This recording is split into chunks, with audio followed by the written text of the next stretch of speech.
see, this is what I think Trump's going to do, unfortunately. He's going to he's going to tell Zelensky he's got to make a deal with Putin. Zelensky cannot do that. Constitutionally, he cannot give up territory. He's going to refuse. And then Trump's going to say, well, I tried. Zelensky's intransigent. He won't go for peace. And Trump will veer away.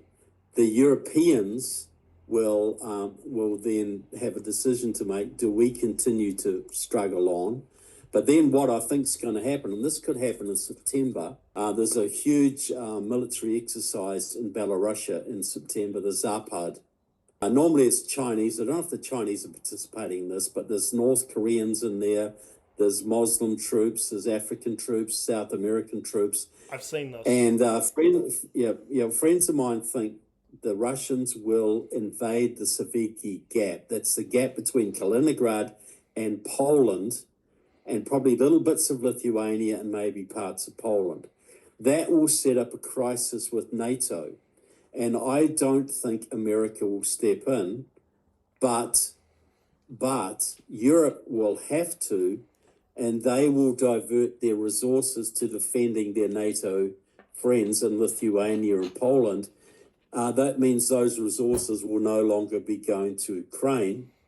And the goal is, Trump may see that America, and I hope I'm wrong on this, I sincerely do, may see that Trump will reduce or cut off arms to Ukraine. And then the Europeans will be put in a similar position, leaving Ukraine very, very isolated. And we could see a complete invasion and conquest of Ukraine, which would be an absolute disaster beyond all imagining, slaughter everywhere. And that will leave Putin in the position where he can take down Europe. Look, to invade Europe, he has to go through Ukraine. It's like you got to go through Ukraine. But Ukraine is standing in the breach right now.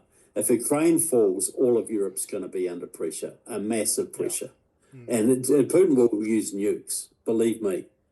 Like if it's all conventional, Europe probably could hold Russia off, probably quite comfortably.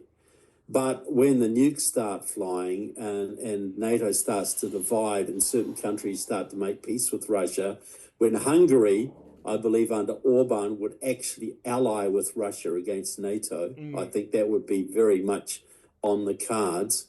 You'd see NATO fracturing, maybe one or two other countries would as well. You would see a whole conquest of Europe.